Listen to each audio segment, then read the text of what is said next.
The Sleeping Beauty.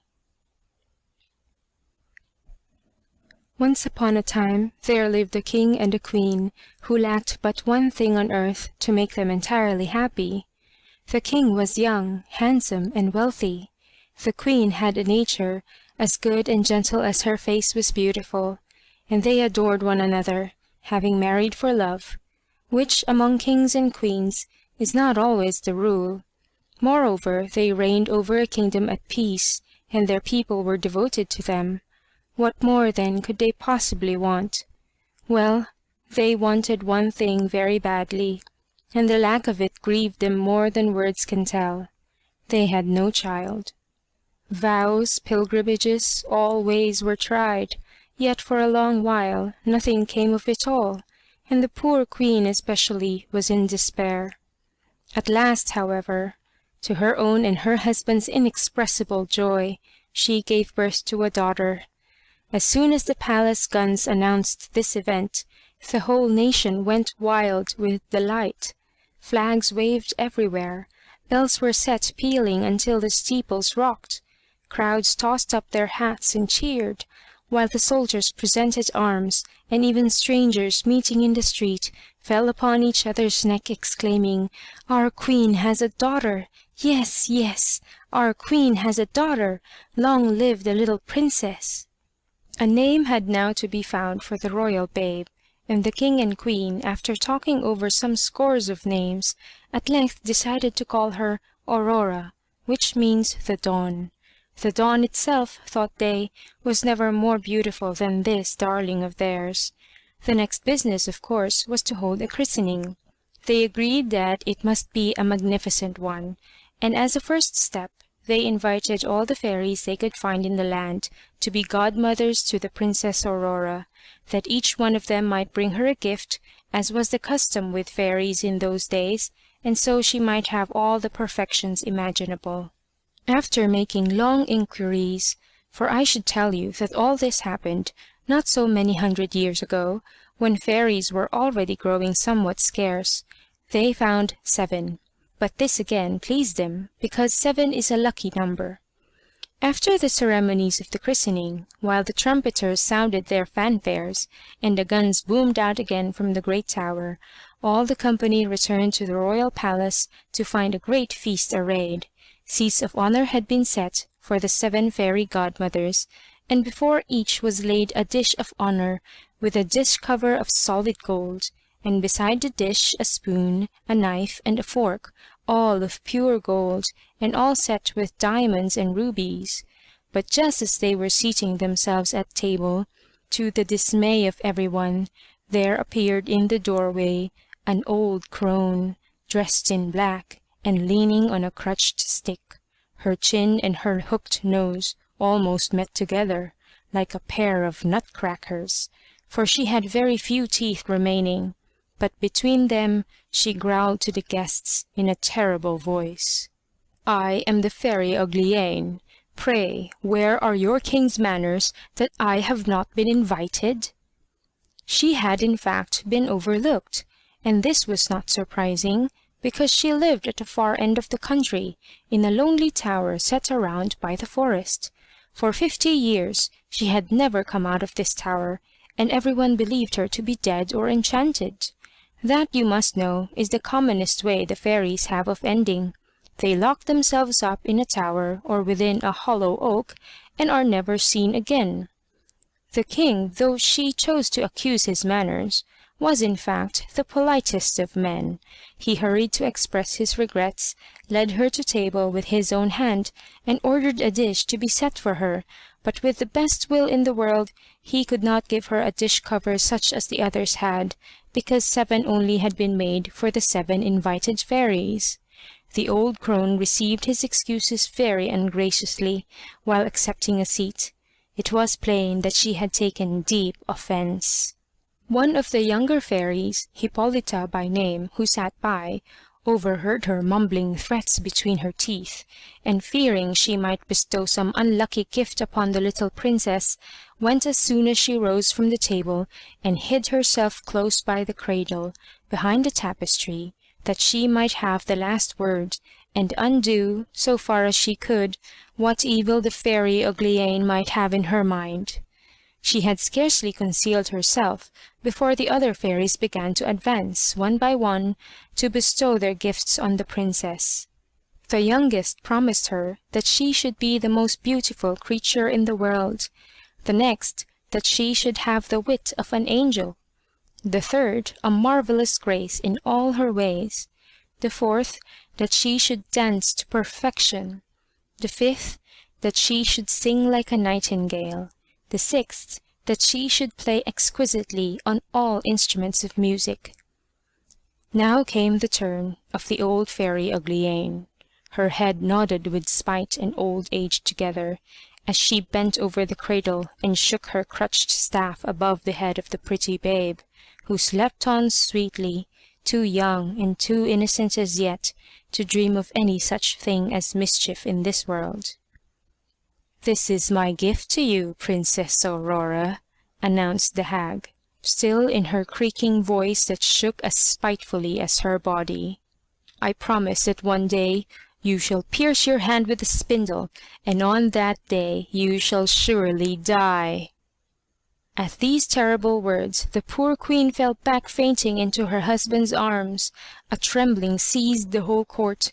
The ladies were in tears, and the younger lords and knights were calling out to seize and burn the wicked witch, when the young fairy stepped forth from behind the tapestry, and passing by Uglyane, who stood scornful in the midst of this outcry, she thus addressed their majesties: "Take comfort, O king and queen. Your daughter shall not die thus. It is true, I have not the power wholly to undo what this elder sister of mine has done. The princess must indeed pierce her hand with a spindle, but instead of dying, she shall only fall into a deep slumber that shall last for many, many years, at the end of which a king's son shall come and awake her. Whenever this misfortune happens to your little Aurora, do not doubt that I, the fairy Hippolyta, her godmother, shall get news of it, and come at once to render what help I may." The king, while declaring himself infinitely obliged to the good fairy Hippolyta, could not help feeling that hers was but cold comfort at the best. He gave orders to close the christening festivities at once, although the fairy Uglyane, their spoiljoy, had already taken her departure, passing unharmed through the crowd of folk, every one of whom wished her ill, and riding away, it was generally agreed, upon a broomstick. To satisfy the king's faithful subjects, however, who were unaware of any misadventure, the palace fireworks were duly let off, with a grand set-piece wishing "Long life to the Princess Aurora," in all the colors of the rainbow. But his majesty, after bowing from the balcony amid the banging of rockets and hissing of Catherine wheels, retired to a private room with his chamberlain, and there, still amid the noise of explosions and cheering, drew up the first harsh proclamation of his reign. It forbade everyone, on pain of death, to use a spindle in spinning, or even to have a spindle in his house. Heralds took copies of this proclamation and marched through the land reading it, to the sound of trumpets, from every market-place, and it gravely puzzled and distressed all who listened, for their womenfolk prided themselves on their linen. Its fineness was a byword throughout the neighboring kingdoms, and they knew themselves to be famous for it. "But what sort of linen," said they, "would his majesty have us spin without spindles?" They had a great affection, however, as we have seen, for their monarch, and for 15 or 16 years all the spinning wheels were silent throughout the land. The little Princess Aurora grew up without ever having seen one. But one day, the king and queen being absent at one of their country houses, she gave her governess the slip, and running at will through the palace and upstairs from one chamber to another, she came at length to a turret with a winding staircase, from the top of which a strange whirring sound attracted her and seemed to invite her to climb. As she mounted after the sound, on a sudden it ceased, but still she followed the stairs and came, at the very top, to an open door through which she looked in upon a small garret, where sat an honest old woman alone, winding her distaff. The good soul had never in 16 years heard of the king's prohibition against spindles, and this is just the sort of thing that happens in palaces. "What are you doing, goody?" asked the princess. "I am spinning, pretty one," answered the old woman, who did not know who she was. "Spinning? What is that?"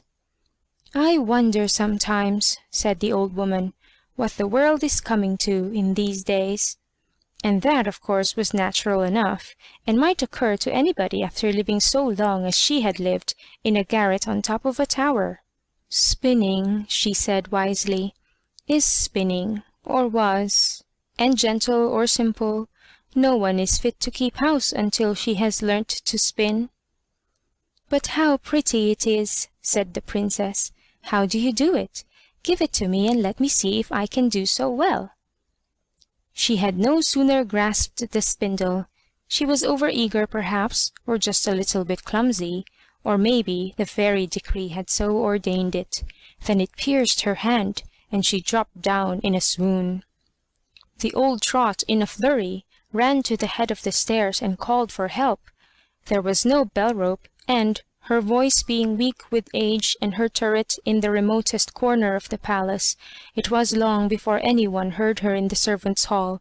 The servants, too, in the absence of the king and queen, were playing cards, and could not be interrupted by anybody until their game was finished.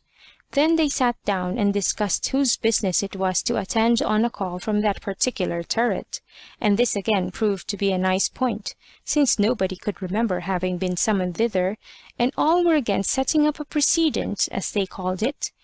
In the end, they decided to send up the lowest of the junior page boys.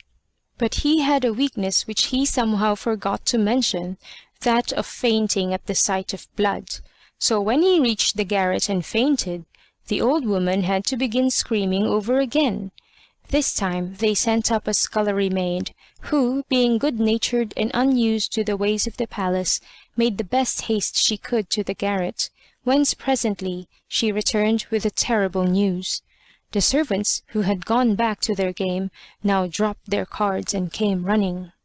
All the household, in fact, came pouring up the turret stairs, the palace physicians themselves crowding in such numbers that the poor Princess Aurora would have been hard put to it for fresh air, could fresh air have restored her. They dashed water on her face, unlaced her, slapped her hands, tickled the soles of her feet, burnt feathers under her nose, rubbed her temples with Hungary water. They held consultations over her, by twos and threes, and again in grand committee. But nothing would bring her to. Meanwhile, a messenger had ridden off post-haste with the tidings, and while the doctors were still consulting and shaking their heads, the king himself came galloping home to the palace. In the midst of his grief, he bethought him of what the fairies had foretold, and, being persuaded that, since they had said it, this was fated to happen, he blamed no one, but gave orders to carry the princess to the finest apartment in the palace, and there lay her on a bed embroidered with gold and silver. At sight of her, she was so lovely, you might well have supposed that some bright being of the skies had floated down to earth, and there dropped to sleep after her long journey. For her swoon had not taken away the warm tints of her complexion. Her cheeks were like carnations, her lips like coral, and though her eyes were closed and the long lashes would not lift, her soft breathing told that she was not dead. The king commanded them all to leave her and let her sleep in peace until the hour of her awakening should arrive. Now when the accident befell our princess, the good fairy Hippolyta, who had saved her life, happened to be in the kingdom of Mataquin, 12,000 leagues away, but news of it was brought to her in an incredibly short space of time by a little dwarf who owned a pair of 7-league boots. These were boots in which you could walk 7 leagues at a single stride. She set off at once to the help of her beloved goddaughter, and behold, in an hour this good fairy arrived at the palace, in a fiery chariot drawn by dragons. Our king met her and handed her down from the chariot. She approved of all he had done, but, greatly foreseeing as she was, she bethought her that, as all mortals perish within 100 years or so, when the time came for the princess to awake, she would be distressed at finding herself orphaned and alone in this old castle. So this is what she did. She touched with her wand everything and everybody in the palace, the king, the queen, the ministers and privy councillors, the archbishop, who was the grand almoner, the bishops and the minor clergy, the maids of honor, ladies of the bedchamber, governesses, gentlemen in waiting, equerries, heralds, physicians, officers, masters of the household, cooks, scullions, lackeys, guards, switzers, pages, footmen. She touched the princess's tutors and the court professors in the midst of their deep studies. She touched, likewise, all the horses in the stables, with the grooms, the huge mastiffs in the yard, even Tiny, the princess's little pet dog, and Fluff, her black and white cat, that lay coiled on a cushion by her bedside. The instant the fairy Hippolyta touched them, they all fell asleep, not to awake until the same moment as their mistress, that all might be ready to wait on her when she needed them. The very spits at the fire went to sleep, loaded as they were with partridges and pheasants, and the fire went to sleep too. All this was done in a moment. The fairies were never long about their business in those days. But it so happened that one of the king's councillors, the Minister of Marine, his office dated from a previous reign when the kingdom had hoped to conquer and acquire a seaboard, had overslept himself that morning, and came late to the palace without any knowledge of what had befallen. He felt no great fear that his unpunctuality would be remarked, the king, as he supposed, being absent in the country. Nevertheless, he took the precaution of letting himself in by a small postern door, and so missed being observed by the fairy and touched by her wand. Entering his office, and perceiving that his under-secretary, usually so brisk, and all his clerks rested their heads on their desks in attitudes of sleep, he drew the conclusion that something had happened, for he was an excellent judge of natural slumber. The farther he penetrated into the palace, the stronger his suspicions became. He withdrew on tiptoe. Though by nature and habit a lazy man, he was capable of sudden decision, and returning to his home he caused notices to be posted up, forbidding anyone to approach the castle, the inmates of which were suffering from an Eastern but temporary affliction known as the sleeping sickness. These notices were unnecessary, for within a few hours there grew up, all around the park, such a number of trees of all sizes, and such a tangle of briars and undergrowth, that neither beast nor man could find a passage. They grew until nothing but the tops of the castle towers could be seen, and these only from a good way off. There was no mistake about it. The fairy had done her work well, and the princess might sleep with no fear of visits from the inquisitive. One day, many, many years afterwards, the incomparable young Prince Florimond happened to ride hunting on that side of the country which lay next to the tangled forest, and asked, what were those towers he saw pushing up above the midst of a great thick wood? They all answered him as they heard tell. Some said it was an old castle, haunted by ghosts. Others, that all the wizards and witches of the country met there to keep Sabbath. The most general opinion was that an ogre dwelt there, and that he carried off thither all the children he could catch, to eat them at his ease. No one could follow him, for he alone knew how to find a passage through the briars and brambles. The prince could not tell which to believe of all these informants, for all gave their versions with equal confidence, as commonly happens with those who talk on matters of which they can know nothing for certain. He was turning from one to another in perplexity, when a peasant spoke up and said, "Your Highness, long ago I heard my father tell that there was in yonder castle a princess, the most beautiful that ever man saw, that she must lie asleep there for many, many years, and that one day she will be awakened by a king's son, for whom she was destined." At these words Prince Florimond felt himself afire. He believed, without weighing it, that he could accomplish this fine adventure, and, spurred on by love and ambition, he resolved to explore then and there, and discover the truth for himself. Leaping down from his horse, he started to run toward the wood, and had almost reached the edge of it before the attendant courtiers guessed his design. They called to him to come back, but he ran on, and was about to fling himself boldly into the undergrowth, when, as by magic, all the great trees, the shrubs, the creepers, the ivies, briars, and brambles unlaced themselves of their own accord, and drew aside to let him pass. He found himself within a long glade or avenue, at the end of which glimmered the walls of an old castle, and towards this he strode. It surprised him somewhat that none of his attendants were following him, the reason being that as soon as he had passed through it, the undergrowth drew close as ever again. He heard their voices, fainter and fainter behind him, beyond the barrier, calling, beseeching him to desist, but he held on his way without one backward look. He was a prince, and young, and therefore valiant.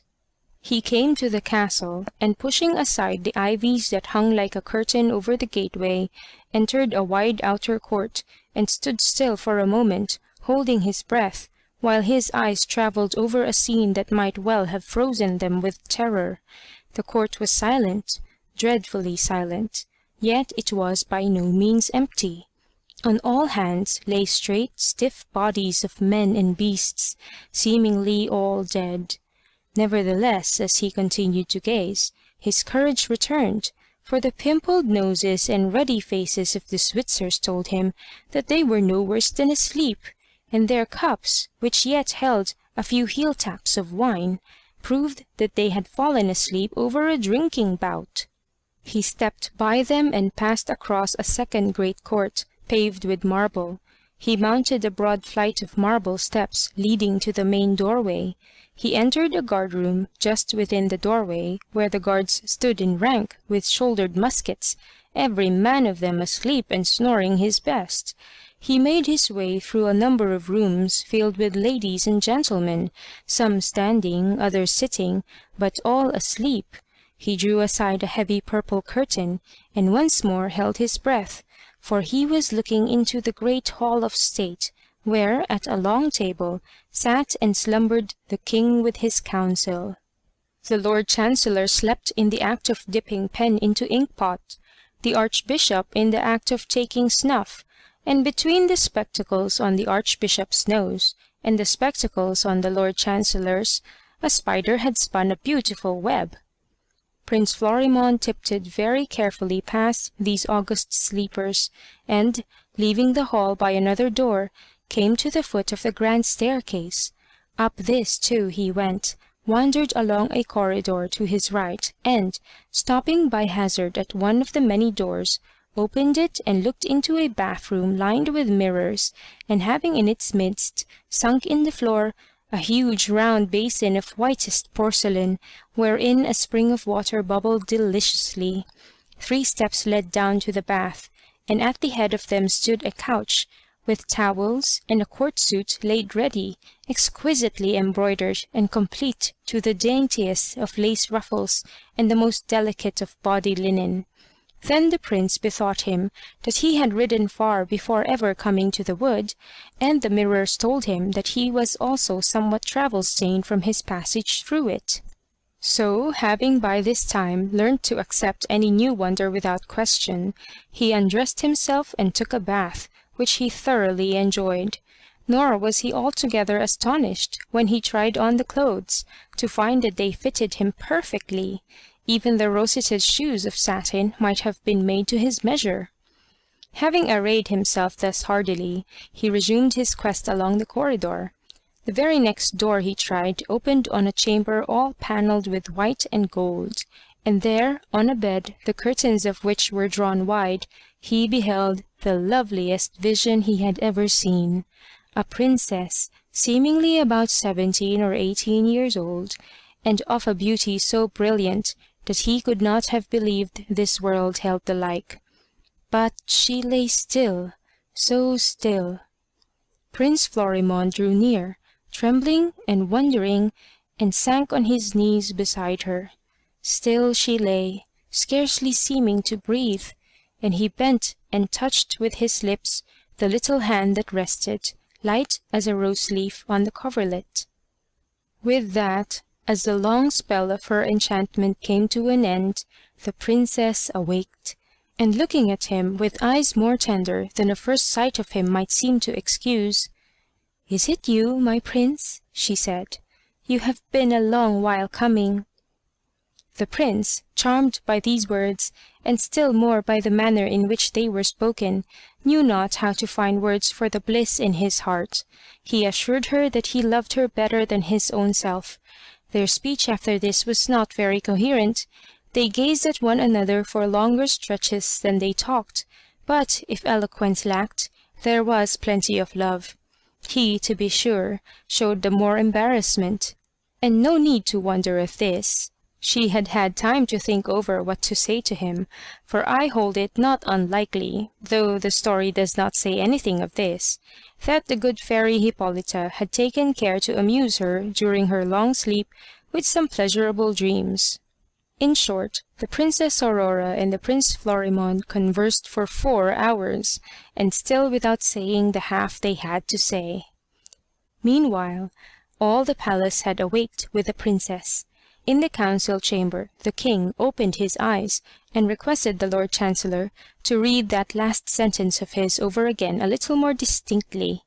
The Lord Chancellor, dipping his quill into the dry ink-pot, asked the Archbishop in a whisper how many T's there were in regrettable. The Archbishop, taking a pinch of snuff that had long ago turned to dust, answered with a terrific sneeze, which again was drowned by the striking of all the clocks in the palace, as they started frantically to make up for lost time. Dogs barked, doors banged, the princess's parrot screamed in his cage, and was answered by the peacocks squawking from the terrace. Amid which hubbub, the Minister for Agriculture, forgetting his manners, made a trumpet of his hands and bawled across the table, begging his Majesty to adjourn for dinner. In short, every one's first thought was of his own business, and as they were not all in love, they were ready to die with hunger. Even the queen, who had dropped to sleep while discussing with her maids of honor the shade of mourning which most properly expressed regret for royal personages in a trance, lost her patience at length, and sent one of her attendants with word that she, for her part, was keen set for something to eat, and that in her young days it had been customary for young ladies released from enchantment to accept the congratulations of their parents without loss of time. The Prince Florimond, by this message recalled to his devoir, helped the princess to rise. She was completely dressed, and very magnificently too. Taking his beloved Princess Aurora by the hand, he led her to her parents, who embraced her passionately, and, their first transports over, turned to welcome him as a son, being charmed, quite apart from their gratitude, by the modest gallantry of his address. They passed into the great dining room lined with mirrors, where they supped and were served by the royal attendants. Violins and hautboys discoursed music that was ancient indeed, but excellent, and the meal was scarcely concluded before the company enjoyed a very pleasant surprise.